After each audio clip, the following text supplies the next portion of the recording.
lùng môi khô hui về là rốt ha cái này giống cuốn giống cuốn là sắc khóc mày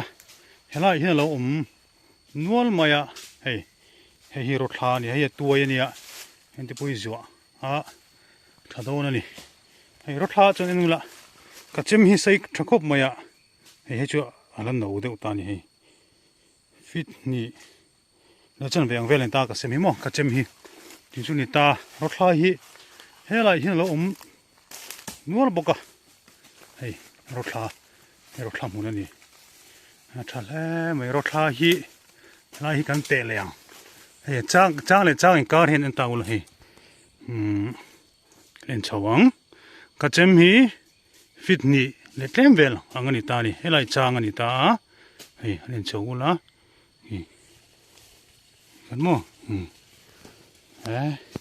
pui tak ani pui tak chang khat thakop ma hay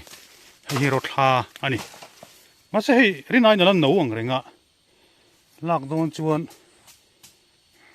la bu yom tham deuh te pawh ni mai the then khat hi chu mo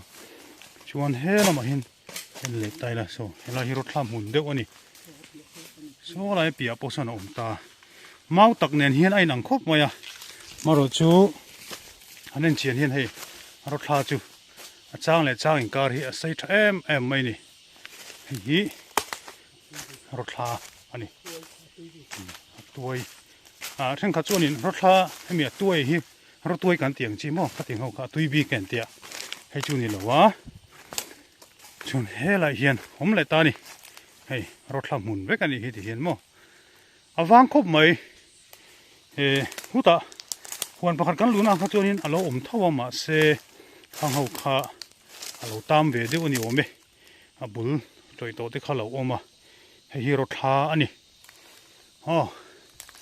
chin pun chi ani rốt ha hi mo man ruwa rang man theya em mai ni lai muna hin lo om lo mai hei lung moi ram ani